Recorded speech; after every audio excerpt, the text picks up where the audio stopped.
Bonjour à vous tous, mes petits lapins! J'espère que vous vous portez bien.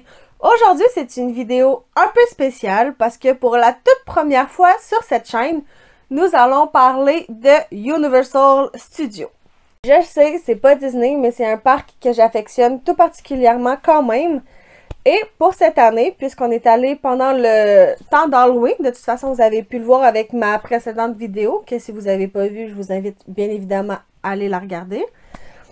Donc, qui dit le temps d'Halloween à Universal dit les Halloween, je suis désolée pour la prononciation, mais les Halloween Horror Night. De toute façon, je vais vous le marquer à quelque part sur l'écran pour ceux qui ne comprennent pas ma prononciation.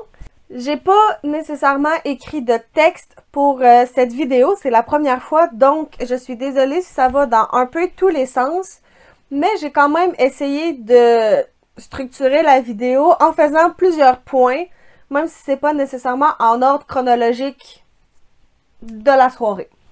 Donc, le premier point qu'on va aborder, c'est tout ce qui est nourriture, tout ce que nous avons mangé, en fait, durant la soirée. Après, je vais vous parler du spectacle qui a lieu pendant la soirée, qui est, de ce que j'ai compris, quand même un incontournable. Et de toute façon, de ce que j'ai pu en voir, je suis tout à fait d'accord avec ce point. Et, bien évidemment, le point crucial des parties d'Halloween, c'est les maisons hantées. Et comme c'est le point crucial et probablement ce que vous voulez le plus écouter, j'ai réservé ça à la fin de la vidéo pour le watch time. Et par contre, juste avant les maisons hantées, j'ai failli oublier, je vais vous parler des Scare Zones. Pour ceux qui ne savent pas c'est quoi, restez jusque-là, je vais vous expliquer à ce moment-là c'est quoi. J'ai un petit disclaimer à faire. Malheureusement, j'avais apporté ma caméra, j'avais tout pour filmer, mais c'était ma première soirée d'Halloween. Je suis une moumoune invétérée. Je suis l'une des pires mouviettes qui existent au monde. J'écoute jamais les films d'horreur. Je déteste l'Halloween parce que tout l'intérêt de l'Halloween, c'est faire peur. Et c'est pas un univers que j'aime, c'est pas un mood que j'aime. Fait que durant la soirée, j'étais vraiment stressée. J'étais pas non plus... J'étais pas concentrée à filmer. J'étais pas dans un mood à filmer. J'y ai même pas pensé de toute la soirée pour vous dire. Fait que toutes les images que vous verrez durant la vidéo, c'est juste des images que j'ai trouvées sur internet. De toute façon, tous les liens vont être dans la description. À peu près ici, je vais vous mettre les vidéos qui concernent les images que vous verrez. Fait que vous allez voir c'est qui est fait aussi en même temps. Parce que j'ai quand même envie de vous illustrer la vidéo malgré le fait que j'ai rien filmé. Je suis complètement désolée. Premièrement, dans les maisons hantées, on n'a pas le droit de filmer. Les images que vous allez voir, c'est juste des personnes qui ont eu l'autorisation de filmer. Probablement dans une soirée X spéciale pour ça, parce qu'il y a beaucoup de personnes qui filmaient dans ces moments-là. Mais nous, dans des soirées lambda, on n'avait pas le droit de filmer. Fait qu'il y avait ça aussi. Bref, le disclaimer est fini. Avant de passer au plus gros de la vidéo, ce que je viens de vous énumérer, il faut quand même que je vous explique un truc. Parce qu'à la transition de parc normal en journée pour les visiteurs normales et la soirée d'Halloween, ben la transition se fait absolument pas comme celle de Disney pour ceux qui ont l'habitude d'aller dans les Mickey's Not So Scary. Dans le fond, vous pouvez commencer à faire la file d'attente pour les maisons hantées vraiment, mais vraiment d'avance. Honnêtement, je pense qu'on est arrivé vers 3h30, 4h à peu près. Et les files étaient déjà ouvertes quand on était arrivé. Fait qu'on le voulait ou qu'on voulait pas, dans le fond, on pouvait soit faire des manèges comme des personnes normales d'un parc qui arrive juste très tard, ou on pouvait déjà commencer à se mettre dans le mood d'Halloween puis aller faire les files d'attente. Ben, une file d'attente parce que les maisons n'étaient pas ouvertes. Fait qu'à peu près vers 3h, dans le fond, 3h, 4h, peut-être quelque chose comme ça, il y a déjà des zones du parc qui sont fermées pour les personnes qui ont un billet spécial Halloween. Fait que ça, c'est très important de le comprendre avant de commencer la vidéo. Donc, on s'est dit, au lieu d'aller faire des attractions, de toute façon, le lendemain, on avait une journée complète dans les deux parcs de Universal. Eh bien, on s'est dit qu'on allait commencer tout de suite à se mettre dans le mode de Halloween. Dans le mode de l'horreur. Donc, on est rentré tout de suite dans les zones réservées. Et une fois qu'on était là, ben, on n'avait pas vraiment dîné. Donc, autant vous dire qu'on avait quand même faim. Et on avait regardé d'avance les différents menus des différents kiosques que le party proposait. Qui étaient exclusifs, dans le fond, au Horror Night. Et on avait déjà spoté quelques trucs qu'on voulait vraiment prendre durant la soirée. Et, ben, pour être capable de prendre les items qu'on avait spotés, ben, il fallait trouver le kiosque qu'ils vendaient parce que chaque kiosque vendait des trucs différents. C'était pas les kiosques vendaient toute la même affaire, vraiment pas. Donc, première mission, trouver les items qui nous intéressaient dans les kiosques qu'on voyait. Parce que c'est pas non plus tout le parc qui est réservé, c'est vraiment des petites zones un peu partout selon où est-ce qu'ils sont les maisons hantées. Et dans le coin où est-ce qu'on était, on a eu de la chance parce qu'il y a un des items qu'on avait repéré qu'on pouvait prendre parce que le kiosque était dans le coin. C'était un kiosque qui faisait référence à une des licences qui était représentée dans les maisons hantées. Parce que dans les maisons hantées, pour ceux qui ne le savent pas, vous avez des maisons hantées originales, dans le fond, si je peux dire ça comme ça, qui n'est pas nécessairement de licence, et vous avez des maisons hantées représentées par des licences. Donc, je vais vous spoiler un peu, mais de ce que j'ai compris, de ce que je sais en tout cas, parce que j'ai pas non plus fait beaucoup de recherches, cette année, il y avait seulement 3 maisons hantées avec des licences. Il y avait A Quiet Place, il y avait Ghostbusters pour le dernier film, le Frozen Empire, puis il y avait Insidious. Et nous, le kiosque qu'on voulait, c'était le kiosque de Ghostbusters. Parce que à ce kiosque-là, il y avait un genre de s'mores qui était disponible, mais un peu particulier. Bon, je me rappelle pas des noms, fait que je vais être obligée d'utiliser mon téléphone pour vérifier tout ça, pour pas vous dire n'importe quoi. Dans le fond, ce qu'on a pris, ça s'appelle le Mini Stay Puft S'mores. Je les ai jamais écoutés, fait que les noms des personnages, je peux pas vraiment... Je suis désolée, mais je suis nulle là-dedans. Ouais, c'est ça. Les mini Stay Puft, c'est... tu sais, les mini guimauves qui prennent vie, vraiment mignonnes. Je peux pas vous les décrire plus que ça, je suis désolée. Mais dans le fond, c'est ça, en guimauve, bien évidemment, c'est logique, avec vraiment une barre de chocolat puis un biscuit Graham. Je voulais juste être sûre qu'il y avait rien d'autre de spécial. Et on s'entend que c'est un item vraiment pour les personnes au cœur tendre qui ne sait pas résister à de la nourriture mignonne. Et de la nourriture concept. Fait il n'y a pas vraiment grand chose à dire sur ce s'mores parce que, ben, c'est un s'mores normal, avec de la guimauve, du chocolat, puis du Graham. Fait que si vous aimez ça, c'est sûr que vous allez aimer ça. Le plus gros du fun, c'est que c'est concept avec une des maisons hantées. C'était bon, c'est mignon, tout pour me rendre heureuse. Et en se rendant au kiosque de Ghostbusters, on est passé devant un autre kiosque, le Twilight Tavern. Bon, c'est pas non plus un kiosque avec beaucoup de thématisation, mais c'est uniquement qu'on avait faim. Fait quand on est passé devant ce kiosque-là, on avait vu le fish and chip, puis on s'était dit qu'il y avait quand même l'air bon, même si, bon, encore une fois, il n'y avait pas de grande thématisation, mais c'est pas grave. On s'est dit qu'on avait faim, fait qu'on allait passer, qu'on allait quand même le prendre. Il s'appelle il y a quand même un nom un peu épouvantable, si je peux dire ça comme ça, même s'il fait pas vraiment peur. C'est le In the Fog Fish and Chip. Dans le fond, c'est le fish and chip dans le brouillard. Si je peux traduire ça comme ça, à moins que je me trompe puis que je suis dans le champ de patates, ça se pourrait. Dans le fond, c'est des... Ben, de toute façon, vous le voyez, là. C'est des morceaux de morue panée croustillante à la bière avec une aioli au vinaigre de malt et des frites. C'était bon, comme un fish and chip, j'ai envie de dire.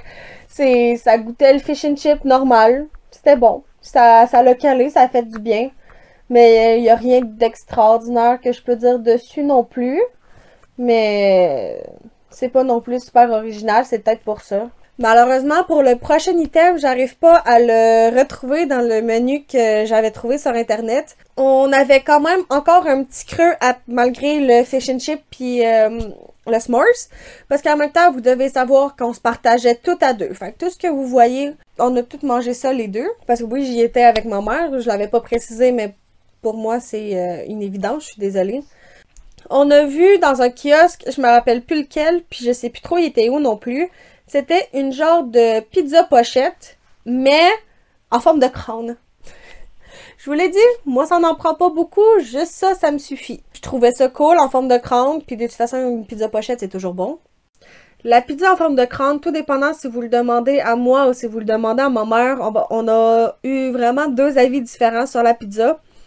Mais je pense que c'est pas nécessairement à cause du goût en tant que tel, c'est uniquement parce que la garniture à l'intérieur était vraiment mal disposée. D'un côté, il y avait vraiment beaucoup de garniture, c'était vraiment très bon, et de l'autre, ben, il y avait plus de pâtes que d'autres choses. Fait que c'est un peu poche et un peu triste, mais j'imagine que c'est destiné à une seule personne, fait que si tu manges d'un côté, la garniture se tasse, j'imagine. Honnêtement, c'est un mystère qui ne sera point résolu. Donc, c'est la seule critique que j'aurais à faire dessus. Ou sinon, une fois qu'on la coupe en deux et qu'on la regarde du dessus, on dirait vraiment du cerveau. Ça a pas l'air appétissant sur le coup. Je suis complètement désolée. J'ai remarqué ça à la caméra en regardant les images. Encore une fois, c'est une pizza pochette. C'est une pizza, c'est dur à manquer. C'est classique. Ils ont pas l'air d'avoir pris beaucoup de risques en termes de nourriture. À moins qu'on n'ait pas allé aux bonnes places. Mais malgré tout, c'était quand même très très bon. Dans le fond, pour ce moment-là, c'était tout. On avait plus faim. Donc, pour les prochains items, dans le fond, vous allez voir, il fait noir. C'est uniquement parce qu'on a fait une coupe de maison hantée avant de remanger quelque chose. Et le prochain item, pour tous ceux qui sont fans de Insidious, parce qu'on a fait le tour des 3 kiosques à licence. En fait, vous allez voir, je vous spoil un peu pour le prochain. Mais pour cet item-là, on est allé au kiosque de Insidious. Et on a pris un seul item dans ce kiosque. Et c'est la fameuse porte rouge. Je l'ai jamais écoutée. Je peux pas vous en dire plus sur la porte rouge. Tout ce que je sais, c'est que ça a l'air quand même assez mythique. Mais je pense pas que c'est une série de films que je vais écouter parce que je déteste les films d'horreur, en règle générale. Fait que c'est dur à dire, honnêtement, qu'est-ce que ça représente. Mais c'est une tarte farcie à la main, si je comprends bien, aux pommes de terre et aux oignons. Donc, c'est un item salé qui était, encore une fois, sans grande imagination. Mais, malgré tout, c'était bien exécuté, c'était bon, c'était classique, c'était réconfortant. Patates, oignons, comme ça au moins, ça plaît à tout le monde, ça plaît au plus grand nombre, puis ils peuvent pas se tromper non plus. Non, t'as un petit creux, c'est parfait. La seule chose que j'ai un peu de la misère, c'est le colorant, mais vu que c'est la porte rouge, ils ont pas vraiment le choix, à moins qu'ils fassent de quoi de sucré avec de la fraise. Donc, bon. Ça, je peux pas y faire grand-chose. Et pour tous ceux qui sont vraiment fans de la série de films, parce que je sais qu'il y en a plusieurs, ben, quoi de mieux que manger la fameuse porte rouge. C'est quand même... moi, je trouve ça stylé. Et donc, après ça, on va dans mon kiosque préféré. Pour plusieurs raisons. La première, c'est que le seul film que j'ai écouté puis qui m'a convaincu d'aller à cette soirée d'Halloween, c'est la série de films de A Quiet Place. Je la connaissais pas. J'avais pas vraiment envie de l'écouter quand j'ai regardé les bandes annonces. Et finalement, je me suis dit que j'allais quand même l'écouter pour voir si j'y vais finalement ou pas à la soirée d'Halloween. Et c'est ce film-là qui m'a convaincu d'y aller. Donc, on est allé au fameux kiosque de A Quiet Place. Parce que je vous l'ai dit, chaque licence avait son kiosque. On a tout pris, en fait, dans ce kiosque-là. En tout, il y en avait 3. Fait que c'était pas non plus super déconnant. En fait, non, je vous ai dit qu'on avait tout séparé, c'est faux pour cela. Parce que il y avait 2 items salés puis un item sucré. L'item sucré, on se l'a séparé en 2 et c'est pour ça à la base qu'on est allé. Puis après, pour les items salés, on n'a pas nécessairement les mêmes goûts. Fait qu'il y a des trucs qu'on n'aime pas nécessairement partager. Et ce kiosque-là, ça a bien tombé parce que moi, il y a un truc qui m'intéressait vraiment beaucoup, l'autre pas du tout. Et inversement pour ma mère. Fait qu'on a pris chacun un bol. Puis le dessert, on se l'est séparé en 2. Je vais finir par y arriver. Faut que j'arrive à articuler, c'est compliqué. L'item salé que moi j'ai pris, c'est le... Encore une fois, je suis tellement désolée pour mon accent anglophone. C'est pas nécessairement le meilleur qui existe au monde. Mais moi j'ai pris le Abbott's Farm Corn Chowder. Dans le fond, plus précisément, eux autres, ils décrivent ça comme un ragoût crémeux aux crevettes, au maïs et aux légumes. Et oui, effectivement, c'était très bon, mais c'était plus une chaudrée de maïs qu'un ragoût crémeux aux crevettes, même s'il y avait des crevettes dedans. Honnêtement, j'ai vraiment adoré, c'était vraiment très bon. C'est limite, sans parler de l'item sucré de ce kiosque-là, je pense que c'est quand même... Je pense que ça a été mon item préféré de toute la soirée, honnêtement. Et pas juste parce que ça fait partie de Quiet Place. C'était vraiment très très bon. Et ensuite, l'item salé que ma mère a pris, c'est le Millbrook's Baked Bean. Dans le fond, c'est des haricots cuits au four avec une purée de patates, du fromage cheddar et un pain au maïs. Puis j'y ai pas goûté, en fait. Fait que je peux pas vraiment donner mon avis dessus. Faudrait que je demande à ma mère. Dans le pire des cas, je vous écrirai pendant que je parle qu'est-ce qu'elle, elle a trouvé. Si ça m'a donné son avis ou pas pour ce bol. Et l'item pour lequel on est allé à ce kiosque, qu'on cherchait ce kiosque parce qu'il était caché en plus, c'était le Wooden Board Éclair. La planche de bois éclair. On va dire ça comme ça. Dans le fond, ben, c'était un éclair avec comme déco dessus la fameuse planche d'escalier avec le clou qui dépassait, puis de la petite confiture de fruits pour faire le sang. C'est peut-être un peu glauque dit comme ça, mais encore une fois, je leur ai dit, je suis fan des trucs comme ça. Comme on a pris le s'mores avec les petits bonhommes de guimauve dessus, juste parce que c'était ça. On a pris la porte rouge parce que c'est la fameuse porte rouge, puis que ça avait quand même l'air bon. Et le clou avec l'escalier. Parce que c'est le clou avec l'escalier. Je vous spoil un peu, mais c'était même représenté dans mes santé. Et en plus d'être stylé, c'était vraiment un excellent item.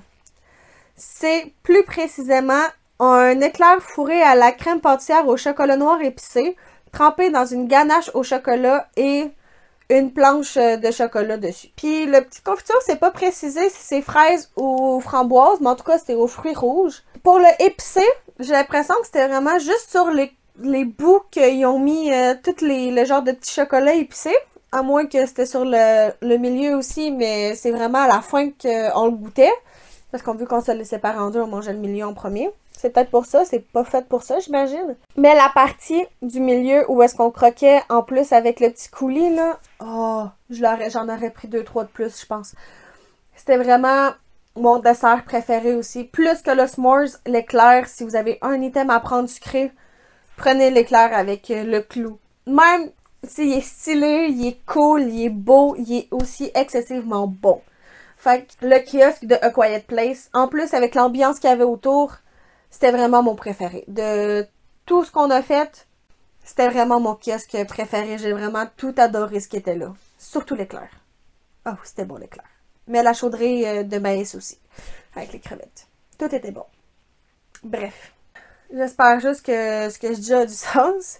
Puis si ça ne l'est pas, ou si ça l'est, si vous préférez que j'écrive mes vidéos, si vous préférez que j'y aille un peu en freestyle comme ça, ben n'hésitez pas à toutes me dire ça en commentaire pour que je puisse avoir votre avis, pour que je puisse, ben, préparer mes vidéos en conséquence que ce que vous aimez le plus. Est-ce que je les écris ou si je les écris pas, ben, j'aimerais savoir qu'est-ce que vous aimez le mieux entre les deux options. Fait que n'hésitez pas à me l'écrire en commentaire, c'est là que, ben, je peux avoir tous vos avis, en fait. Et tous vos avis sont importants pour moi parce que c'est ce qui me permet de m'améliorer, savoir qu'est-ce que je fais de bien puis qu'est-ce que je fais de moins bien aussi. Donc, n'hésitez pas à utiliser votre droit de liberté d'expression dans mes commentaires. Je vais tout lire, ça c'est sûr et certain. Tant qu'à faire de l'autopromo, si vous aimez la vidéo jusqu'ici, n'hésitez pas à la liker. Et aussi, n'hésitez pas à cliquer sur le petit bouton s'abonner pour ne manquer aucune de mes futures publications, que ce soit Noël, Halloween, Disney, Universal. Écoutez, je peux tout faire, même les croisières. Donc, n'hésitez pas à vous abonner pour ne manquer aucune de mes futures publications. Et donc, passons maintenant à la suite de la vidéo qui est le spectacle. C'est un spectacle assez... Comment je pourrais dire ça? Il y a beaucoup de choses qui se passent sur la scène. C'est un spectacle où tu peux absolument pas t'ennuyer, vraiment pas. C'est un spectacle que je sais comme pas comment décrire, en fait, parce que c'est un peu particulier. J'ai pas l'habitude de voir des spectacles comme ça, c'est peut-être pour ça. Il y a vraiment beaucoup de monde sur la scène, il y a vraiment beaucoup de choses qui se passent. C'est un spectacle où il y a beaucoup de danse. Honnêtement, c'est pas... comme, vous pouvez pas vous attendre que ce soit comme à Disney, vraiment pas. Les tenues sont un peu non Disney friendly, si je peux dire ça comme ça. C'est des tenues avec très peu de tissu, qui cachent tout l'essentiel, on s'entend, mais il n'y a pas autant de tissu qu'à Disney, ça c'est sûr et certain. Vraiment pas. De toute façon, je vais vous mettre des images pendant que je parle, inquiétez-vous pas. C'est aussi un spectacle que le début me fait penser beaucoup à un cirque, je sais pas pourquoi. J'ai vraiment eu l'impression durant le spectacle que ça avait comme une petite vibe cirque. Mais c'est pas un cirque nécessairement qui fait peur, c'est tous les trucs cool des cirques. Il y a, je sais, honnêtement, je sais vraiment pas comment l'expliquer. La seule façon de vraiment se faire un avis, c'est de voir des images. C'est sûr que je peux pas tout vous montrer, je peux pas non plus vous mettre la musique pour les droits d'auteur, mais je vais essayer de vous en mettre le plus possible. Fait que c'est pour ça que j'essaie de d'allonger mes propos, même s'ils n'ont pas vraiment de sens, pour essayer de vous en mettre le plus possible d'extraits. Comment je pourrais vous dire ça? Je sais que, dans le fond, le spectacle raconte une histoire. Ma mère me l'a expliqué, parce que moi, je l'avais pas vraiment compris, mais je suis plus très sûre. C'est quoi déjà l'histoire? De mémoire, c'est le gars que vous voyez au début essaye de sauver la fille que vous voyez au début à plusieurs reprises, mais ça finit mal en fait. Ça finit que je vous dirai pas la fin. De toute façon, la seule façon de savoir, c'est soit d'aller voir la vidéo au complet, soit d'y aller, soit de voir si l'année prochaine c'est le même spectacle ou pas, parce que je sais pas si ils doivent changer à chaque année, mais comme c'est ma première édition, c'est dur à dire. Non, c'est quand même, c'est très impressionnant comme spectacle, vraiment. Il est vraiment le fun à regarder. Il mélange beaucoup de, comment je pourrais dire, tu sais, il y a de la danse, il y a de l'acrobatie, c'est peut-être un peu fort comme mot, mais t'as des personnes à plusieurs talents qui font plusieurs choses, on va dire ça comme ça. Bref, comme j'ai pas grand chose à dire sur le spectacle, je vais m'arrêter là. Si je veux mettre plus Si je veux mettre plus d'extraits, au pire, je continuerai à vous montrer le spectacle, mais avec de la petite musique de libre droit d'auteur. Je verrai ce que je vais faire. Je suis désolée à tous mes petits lapins qui ont regardé la vidéo jusqu'ici, tout simplement pour être capable de voir les maisons hantées et avoir mon avis en français, mais malheureusement, lors du montage, je me suis rendu compte que la vidéo était beaucoup trop longue. Si je la laissais en entier, elle faisait à peu près 1h10. Donc, j'ai pris la décision de la couper en deux. Celle-ci va s'arrêter ici, juste après le spectacle. Comme ça, après, pour la prochaine vidéo, il va rester les Scare Zones et toutes les maisons hantées. Ça fait pas nécessairement une moitié-moitié égale, puisque pour la prochaine partie, la vidéo risque de durer quand même 40 minutes. Mais bon, je voulais pas que les maisons hantées soient tout seules, donc je vais les laisser avec les Scare Zones. La vidéo va s'arrêter ici. Mais ne vous inquiétez pas à tous ceux qui veulent pas attendre une semaine, exceptionnellement pour celle-ci, puisque j'ai vraiment envie qu'elle sorte avant l'Halloween. Je vais donc sortir la suite soit demain, soit jeudi. Pour le moment, je me suis pas encore décidée si je la sors demain, étant mercredi, ou si je la sors jeudi, le 31, la journée de l'Halloween. Donc, si vous voulez avoir la notification pour savoir quand est-ce que la vidéo sort, je vous invite à vous abonner et d'activer la cloche. C'est la meilleure des façons de ne pas la manquer. Je vous dis soit à demain, soit à après-demain. Profitez de chaque moment magique. Bonne journée, bonne soirée. Bye bye.